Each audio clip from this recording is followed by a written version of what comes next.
الحمدللہ رب العالمین الصلاۃ والسلام علی خاتم النبیین وعلی آلہ وصحبہ اجمعین اما بعد فاعوذ باللہ من الشیطان الرجیم بسم اللہ الرحمن الرحیم قال اللہ تعالی فی سورۃ المائدہ وَإِذْ أَوْحَيْتُ إِلَى الْحَوَارِيِّينَ أَنْ آمِنُوا بِي وَبِرَسُولِي قَالُوا آمَنَّا وَاشْهَدْ بِأَنَّنَا مُسْلِمُونَ۔ ترجمہ: اور جب میں نے حواریوں کی طرف حکم بھیجا کہ مجھ پر اور میرے پیغمبر پر ایمان لاؤ، وہ کہنے لگے کہ پروردگار، ہم ایمان لائے، تو شاہد رہیو کہ ہم فرما بردار ہیں۔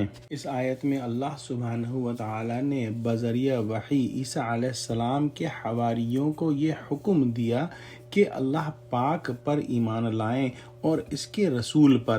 ان لوگوں نے کہا کہ ہم ایمان لائے اور آپ ہمارے فرما بردار ہونے کے گواہ ہو جائیں۔ لفظ اوحیتو سے یہ شبہ ہو سکتا ہے کہ وحی تو حضرات انبیاء کرام علیہ السلام پر آتی تھی، پھر حواریوں پر کیسے وحی آئی جو کہ خود نبی نہ تھے؟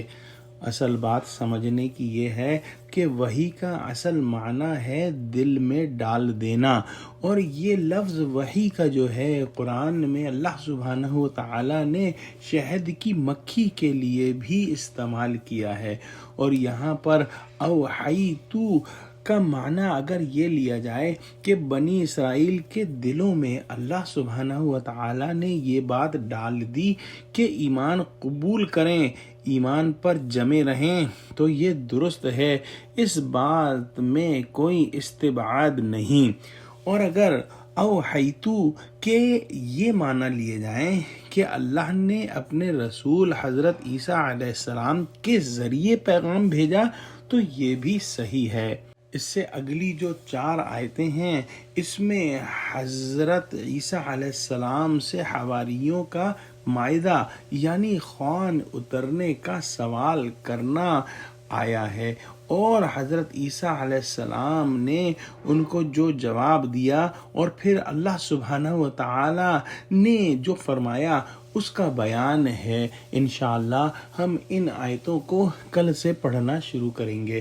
دعا کرتے ہیں کہ اللہ سبحانہ وتعالی ہم کو قرآن کا فہم عطا فرما، آمین۔ وآخر دعوانا الحمدللہ رب العالمین۔ والسلام علیکم ورحمۃ اللہ وبرکاتہ۔